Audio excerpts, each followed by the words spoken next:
Hola, buenos días. Este es un audio de trabajo para el bloque número 4 de nuestro curso, bloque titulado El cambio partidista. Y para tal efecto, en este audio lo que intentaremos hacer es asentar algunas premisas y algunas categorías mínimas de análisis de lo que será el tema de nuestro bloque 4. En el bloque 4, como fue anunciado ya en nuestra sesión anterior, nuestro gran campo de análisis es la relación entre cambio social y cambio partidista. Como también fue asentado en nuestra sesión anterior, por cambio social vamos a entender, uno, en términos históricos, es decir, en términos de fechas, los grandes sucesos, las más importantes transformaciones ocurridas desde la posguerra hasta, por ahora, para este bloque, para el primer tema que vamos a trabajar, hasta, pongamos por ahí, finales de los años 60, mediados de los años 70. Esa es una primera categoría, primer dato. Vamos a intentar llenar de contenido ese periodo histórico, revisando algunas lecturas que nos permitan enlistar, es decir, hacer una cronología de los sucesos históricos que ocurridos entre esos años, pongámosle así para cerrar la fecha, del 45 al 75, qué sucesos transcurridos en esas 3 décadas llenarían de contenido contextual la categoría cambio social aplicada a ese momento histórico. Nuestra segunda categoría, estamos planteando la relación, qué tipo de relación hay entre cambio social y cambio partidista. Por cambio partidista, en concreto, vamos a entender primero, en un primer momento de este bloque, la transferencia, el traslado, la hipotetizada transformación de los modelos de partidos de masas a los llamados partidos catch-all, agarra-todo, partidos populares también se les suele llamar. Ese es el ángulo desde el que vamos a entender la categoría cambio partidista. Vamos a revisar, a discutir la hipótesis de el cambio de los partidos de masas a un nuevo tipo de partido y de sistema de partidos llamado partidos catch-all. ¿De acuerdo? Eso es. Ahora, aquí no estamos haciendo otra cosa más que identificando conceptos y qué queremos decir con esos conceptos. Lo que vamos a intentar hacer a lo largo de todo el bloque 4 es llenar de contenido estos dos conceptos, estas dos categorías, llenarlas del contenido más detallado que podamos. Para el caso de cambio social, ustedes ya han leído y vamos a seguir leyendo algunas páginas indicadas del libro Con el ánimo perplejo, un ensayo sobre la izquierda en democracia. Porque en ese libro, en las páginas que se han sugerido leer, ustedes pueden ver muy comprimidos estos sucesos históricos que nos van a permitir, como también dijimos en un momento anterior, tratar de entender el cambio social de manera muy esquemática, representándolo como momento 1 y momento 2, contexto histórico 1 y contexto histórico 2. ¿Cuál es el contexto histórico 1? Aquí, insisto, no lo voy a llenar de contenido porque para eso están leyendo, pero sí estoy indicando como estos grandes trazos, estamos indicando como los grandes campos y las líneas que nos permiten no perdernos en lo que estamos haciendo. El momento 1 le llamamos a el contexto histórico en el que habrían nacido los partidos políticos modernos. Es básicamente el contexto que ya revisamos con bastante detalle en nuestro bloque 2. El contexto en concreto de finales del siglo XIX, segunda mitad del siglo XIX, hasta, pongámosle, 1945, por poner una fecha. Es el contexto del avance y la consolidación de la revolución industrial, el avance de la proletarización, el contexto de la formación del movimiento obrero, de las mutualidades, de los sindicatos, el contexto de la lucha social para ampliar los márgenes del régimen político, que se traduce en la ampliación del sufragio, que a su vez induce la creación de partidos políticos modernos. Es el contexto donde esa tendencia que es lenta, que es progresiva, que a veces es muy dificultuosa, que tiene muchas resistencias, se va a ver también acelerada porque en el siglo XX las dos guerras mundiales, la crisis de 1929, la derrota de las democracias que venían del siglo XIX, derrota a manos del estalinismo, del fascismo, del nazismo, hará entender a las élites, tanto empresariales como obreras, que el mejor camino para evitar la derrota en manos de estos fascismos es abrir y oxigenar la vida política partidaria. Esa tendencia que inició a finales del siglo XIX de ir ampliando la universalización del voto, de ir conquistando la universalización del voto, finalmente será algo que ya será una tendencia sostenida entre guerras en ese periodo que va de 1918 a 1939 y ya sin ninguna duda después de la Segunda Guerra Mundial, cuando se entienda que la mejor manera de volver a evitar la derrota en manos del nazismo es crear un sistema de partidos fuerte, consolidado, constitucionalizado incluso. Ok, ese es el contexto 1. El contexto que ya vimos, que estoy resumiendo muy groseramente, bajo el cual nacen los partidos de masas y bajo el cual los partidos de masas tendrán ciertas y peculiares características en relación a ese contexto. Ya no ahondo ahí porque eso ya lo sabemos.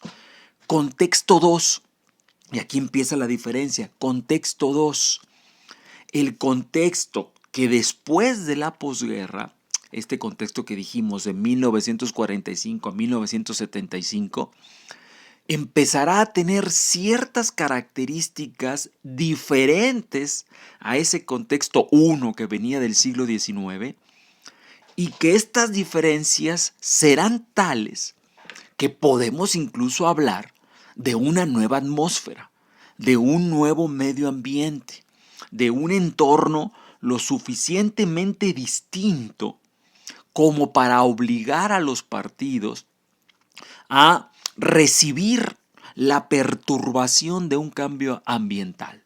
Es decir, a no poder obviar, a no poder ignorar, a no poder hacerse de oídos sordos y decir yo no me entero, yo puedo seguir organizado como en el siglo XIX porque nada ha cambiado. El cambio, al contrario, es tan radical, que es un nuevo sistema ecológico al cual cualquier organismo, incluidos los partidos, para intentar sobrevivir, se verán desafiados a adaptarse.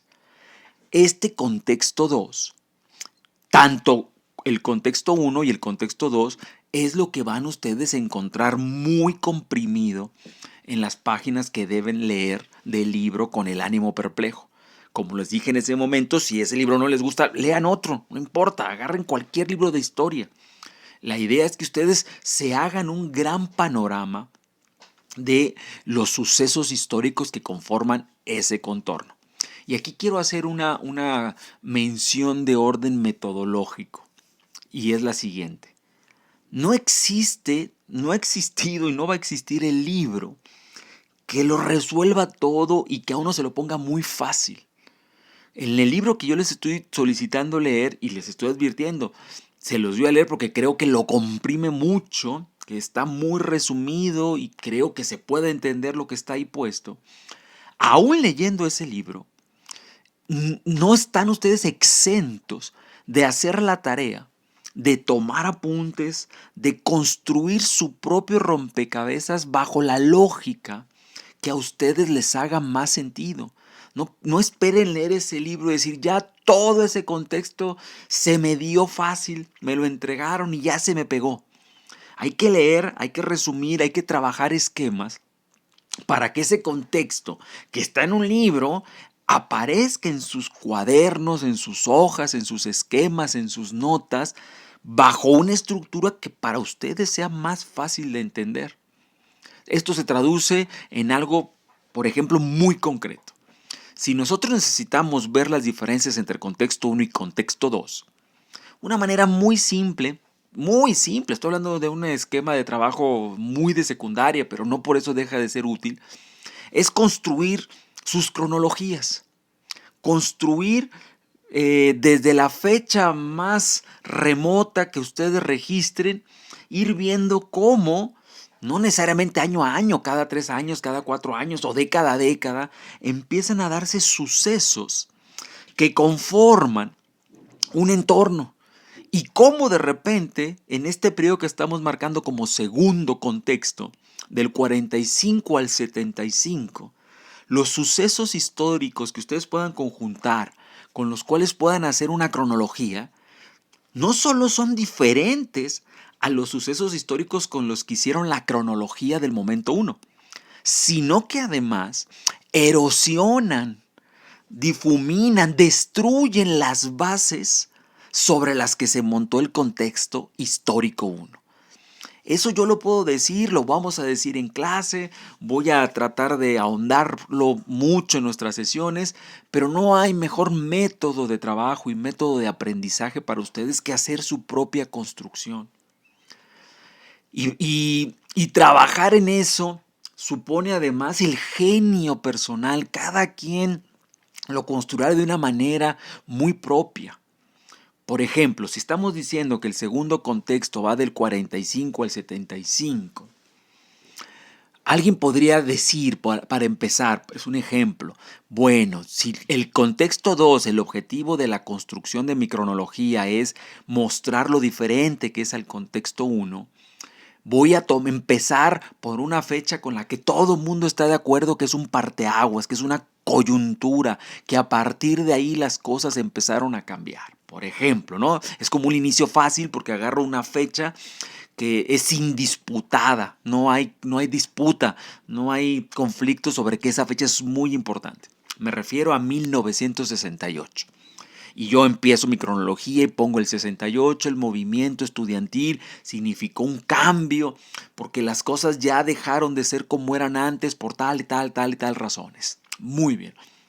Pero después, esa misma persona, que se puede seguir para adelante, por supuesto, quizá ahorita regreso hacia adelante, se puede dar cuenta que si yo quiero plantear que un cambio entre el contexto 1 y el contexto 2 es que en el contexto 1, que viene desde el siglo XIX, el comunismo en el contexto 1 tiene un gran prestigio, una gran fuerza, un gran valor, es una utopía que muchos países tratan de alcanzar, me puedo dar cuenta que en el contexto 2, la crisis del comunismo, la crítica al comunismo, no empezó en el 68, que por lo menos, y lo puedo bajar más, pero hasta ahorita lo vamos a dejar ahí, por lo menos lo puedo arrastrar hasta 1953, porque en 1953 empezaron las primeras conocidas represiones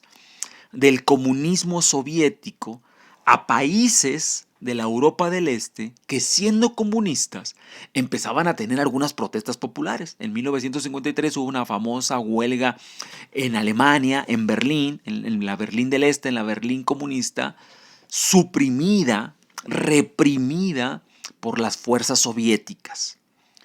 En 1956 fue ya inevitable de que se conociera, porque fue internacional el suceso, que dentro de Hungría, otro país del este comunista, se organiza un movimiento para pedir reformas democráticas dentro del comunismo. No quieren romper con el comunismo, pero quieren que haya reformas democráticas dentro del comunismo.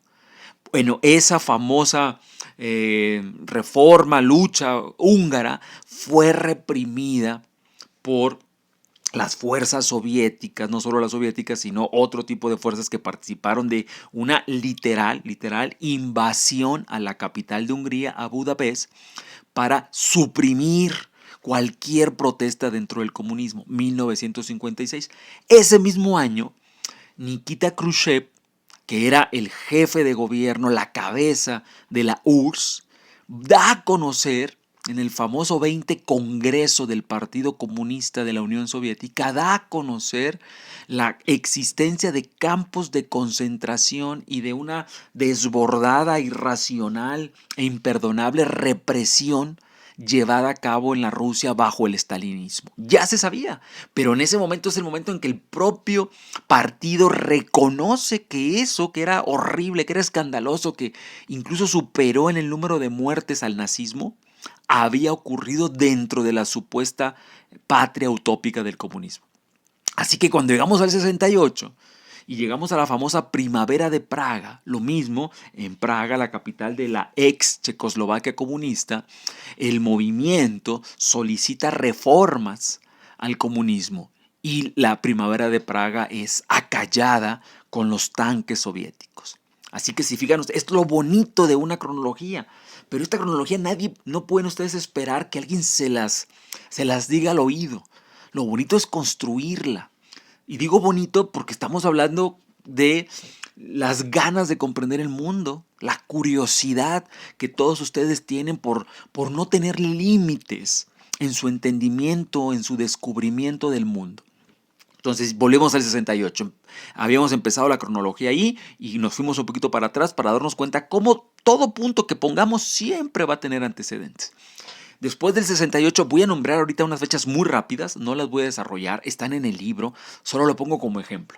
Uno podrá decir 71, en el 1971 un punto básico del contexto 1, el contexto anterior, que era la estabilidad del dólar, se cae porque Estados Unidos declara la flotación del valor del dólar. El dólar ya no va a volver a ser estable. Y si quieren ustedes explicar por qué Estados Unidos tomó esa decisión, pues se tienen que ir más atrás. Una de las causas, por ejemplo, es que Estados Unidos estaba muy endeudado con la guerra de Vietnam, que Estados Unidos había iniciado en 1955. 1971, flotación del dólar. Se va a pique, una de las claves de los pilares del modelo anterior, del contexto anterior. 1973, crisis internacional del petróleo que se repite en 1979.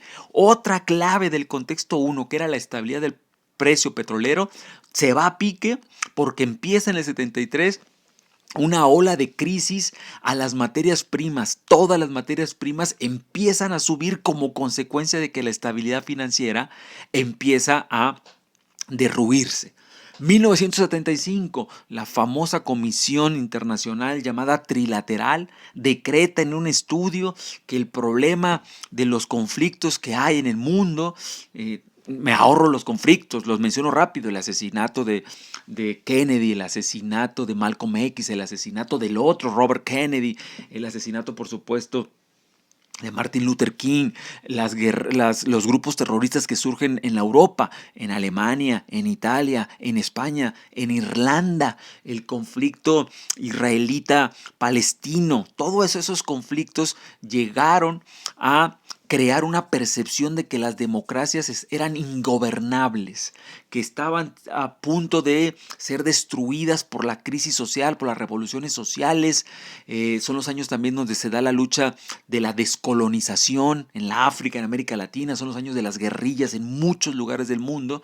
Y en el 75, un documento que va a marcar época y que refleja este nuevo contexto, va a decretar que el problema es que la democracia es demasiado democrática, que la democracia permite demasiada participación, que el problema de la democracia es que el modelo económico keynesiano ha favorecido la creación de muchas demandas y que la democracia no puede trabajar con tanta demanda, que hay que recortar tanto el modelo keynesiano como la apertura democrática. Ahí empieza un nuevo lenguaje, una nueva manera de pensar las cosas que va a terminar por dominar las últimas 4 décadas.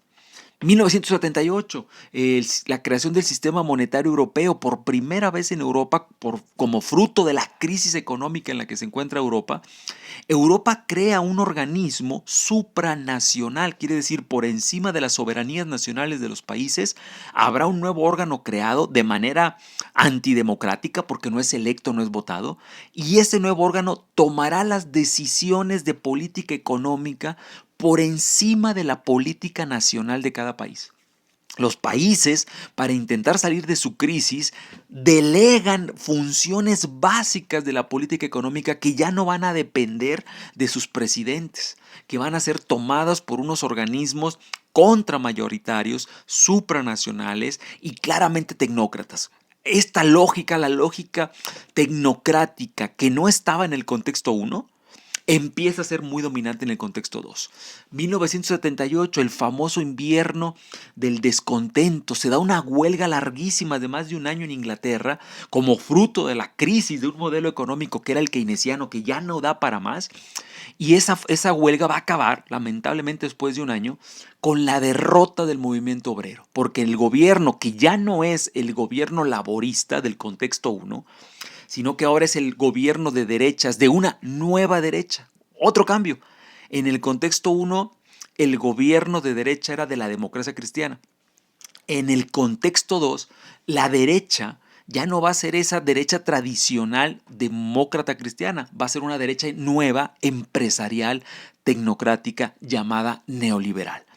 Otro cambio, en el contexto 1, los gobiernos socialdemócratas eran muy valiosos, tenían gran cantidad de gobiernos. Contexto 2, crisis de los gobiernos socialdemócratas que son derrotados por la nueva derecha neoliberal. En el caso de Inglaterra, estamos hablando de Margaret Thatcher, que va a derrotar el movimiento obrero porque Margaret Thatcher no va a ceder y van a morir obreros en la huelga por haber una huelga de hambre, y ni eso va a conmover a Margaret Thatcher, que al no ser conmovida, por eso le llamaba la dama de hierro, derrotará al movimiento obrero y avanzará a las políticas neoliberales. Contexto 2, Margaret Thatcher en Inglaterra, Ronald Reagan en Estados Unidos, Helmut Kohl en Alemania. Tres de las grandes potencias económicas, las tres más importantes del mundo occidental, en manos de derechas neoliberales. Otro cambio, en el contexto 1 el comunismo es fuerte y le hace juego, le hace equilibrio, le hace contrapeso a el modelo más capitalista.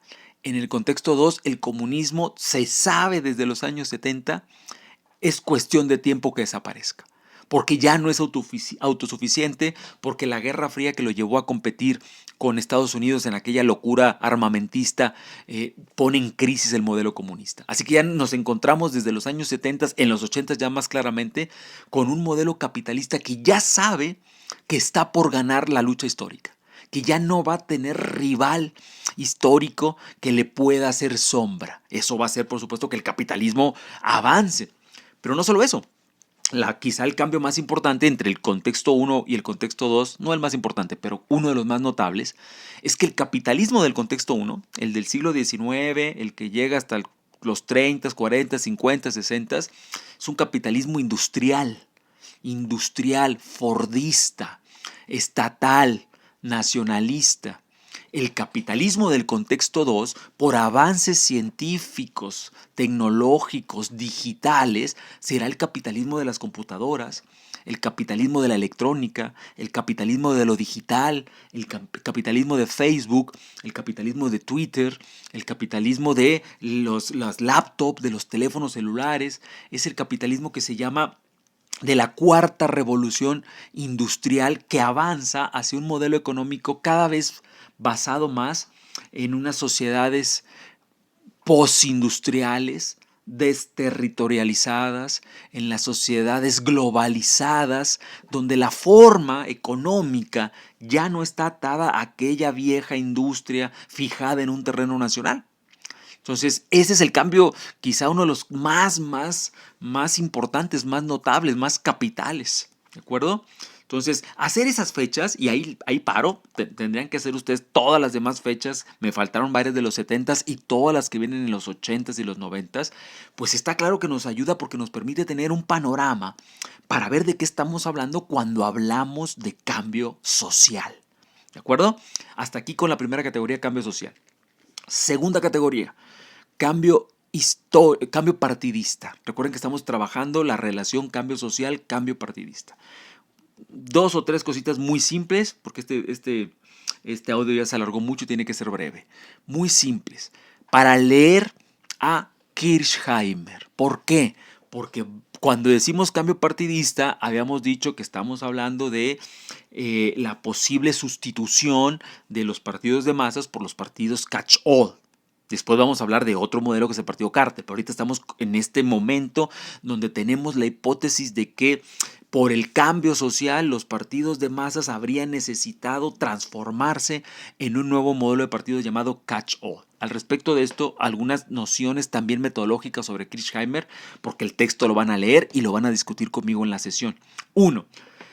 El texto de Kirchheimer no es fácil, pero por razones que podemos comprender. No es fácil, pero no es imposible.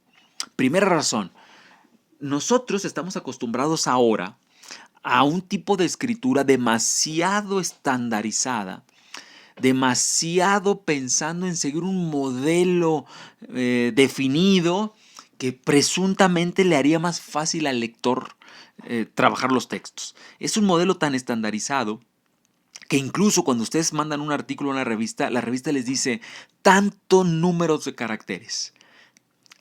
Se ha estandarizado tanto que hasta te piden el número de caracteres. Ya no se habla de páginas, de ideas, de argumentos, caracteres. Y un texto así se traduce en tantos números de caracteres para la introducción, para el primer apartado, para un segundo apartado, para un tercero y unas conclusiones. Bueno, por fortuna, yo digo, por fortuna, podemos leer autores que estuvieron libres de ese parámetro, que escribían de otra manera, porque por fortuna nunca fue esto tan homogeneizado. Kirchheimer pertenece a ese momento histórico donde todavía no había estas reglas de escritura tan definidas, a veces tan aburridas. Pero además de eso, Kirchheimer, además de pertenecer a un momento donde se podía escribir seguramente como lo hacía Marx, seguramente como lo hacía Marcuse, seguramente como lo hizo en sus primeros escritos Habermas, directo a la máquina, ¿no? Unos maquinazos, permítanme decirlo, de inspiración, ¿no? Sin tanto borrador, sin tanto estar pensando en que el lector no lo encuentre difícil. Porque ahora cuando uno escribe, permanentemente los editores están diciendo es que esto hace que el lector se pierda. Hay que ponérselo más fácil, como si el lector fuera un menor de edad. Por fortuna Kirchheimer no perteneció a ese momento. Y número 2, además Kirchheimer es miembro de la escuela de Frankfurt. De esa escuela que es neomarxista. El marxismo es su base epistémica fundamental. Pero además de marxismo, trabajan con lo que Marx nunca pudo ver, que es el intento de entender las razones individuales por qué la gente se porta como se porta. La escuela de Frankfurt, y estoy resumiéndolo muy groseramente porque no es el tema de esta charla, hizo una combinación ecléctica bien interesante entre Marx y Freud para tratar de explicar, ese era su tema, la sociedad industrial del siglo XX. Ya no era del siglo XIX que vio Marx, sino el nuevo capitalismo y la evolución del capitalismo bajo el estado de bienestar. Porque Marx en el siglo XIX no le tocó ver el estado de bienestar.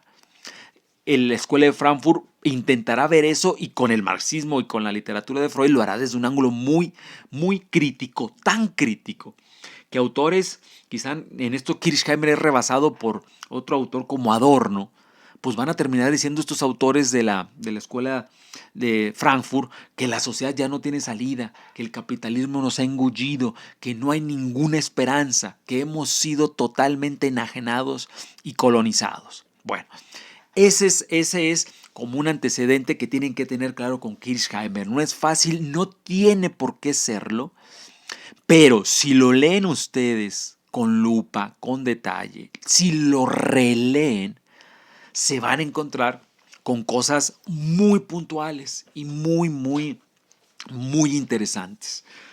A manera de guías metodológicas de lectura, en el caso de Kirchheimer me interesa mucho tres cosas. Hay más, hay muchas más y en la sesión saldrán.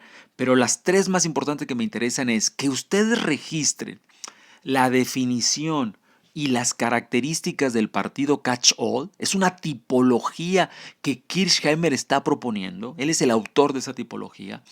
Quiero que en este artículo revisen cómo lo define y qué características le atribuye. Ahora, ojo, esto no está en una página de Kirchheimer, no es que ustedes se encuentren en tal página, en tal párrafo, porque Kirchheimer, como les acabo de decir, escribe de una manera más libre. Para esto, ustedes tienen que leer y reconstruir el texto con alguna pista que encontrarán en una página y después 4 páginas o 6 más adelante encontrarán otra y tendrán que sumarlo a su resumen y probablemente todavía mucho más adelante encontrarán otra. Kirchheimer no escribe así. Ahora te voy a decir la definición y las propiedades del partido Kirchheimer por si tu profesor te las pregunta. No escribe así, ni van a encontrar un apartado que diga definiciones y rasgos definitorios, definición y propiedades o características. Hay que leerlo y saber que a veces Kirchheimer es como un muy entretenido, por cierto, rompecabezas donde hay que ir armando las piezas. Segunda cosa que me interesa mucho de Kirchheimer, que revisen cuáles son para Kirchheimer las causas, las razones, los factores explicativos del nacimiento de los partidos Catch-all. ¿Por qué brotaron? ¿A qué se debe? ¿Cuáles son las causas? ¿Sí? Hay que buscar este segundo punto en su lectura. ¿A qué le atribuye el nacimiento? ¿Por qué nacieron? ¿Por qué emergieron? ¿Por qué brotaron? ¿Por qué entraron en crisis los partidos de masas y dieron origen a los partidos catch-all? Segundo punto. Tercer y último punto. Si ya tenemos las causas y ya tenemos la definición y las características, tercer punto, ¿qué consecuencias, qué efectos, qué productos tendría los partidos catch-all en las democracias o en el sistema político en general? ¿Sí? Ese es un tercer punto que tienen que trabajar igual que los dos anteriores, no buscando un apartado que diga, seguramente si este es el tercer punto estará al final y dirá un tercer apartado, un subtítulo. Los efectos, entre paréntesis, te los puede preguntar el profesor. Eso no lo van a encontrar. Puede ser que algunos de los primeros efectos los encuentren en las primeras páginas. ¿De acuerdo? Efectos, consecuencias de los nuevos tipos de partido, como él llamará, partidos catch-all, sobre los sistemas políticos. ¿De acuerdo? Entonces, con esas 3 guías de lectura, me interesa que revisen, que relean el texto de Kirchheimer. Ese es un reto, un desafío. Intenten leerlo 2 veces. Después de eso, y en otra sesión, leeremos y discutiremos un texto mío que se llama precisamente el partido Catch-all y que intenta hacer una explicación del texto de Kirchheimer que ustedes van a leer. Pero está claro, el autor, el texto clave es Kirchheimer. No vayan a intentar primero leer el texto resumen explicativo que te lo pone fácil antes de intentar enfrentarse al monstruo. Kirchheimer es uno de los autores más maravillosos de la ciencia política. Entonces hay que intentar darse unos buenos catorrazos con él, decir, a ver qué traes, vamos a ver si yo puedo contigo. Y solo después de eso, intentar leer a los intérpretes que nunca tendrán el mismo valor que lo que tiene el autor original. ¿De acuerdo? Ese texto que vamos a leer después mío es un texto para intentar cerrar, para intentar terminar de entender mejor, para intentar hacer una síntesis. Pero nuestra primera clase, con la que espero sean sus 2 lecturas, su lectura y relectura de Kirchheimer, será precisamente con el famoso texto, ensayito, que dio origen al concepto partido catch-all y que seguramente debe ser uno de los 10 ensayos más importantes en la literatura de partidos políticos. Me atrevería a hacer esa apuesta. Si hubiera un ranking sobre los 10 artículos o los 10 ensayos más famosos internacionalmente en la literatura de partidos políticos, el de Kirchheimer está ahí. Y nosotros tendremos la oportunidad de leer en una traducción al español un poquito problemática, pero que te deja leer este famosísimo texto.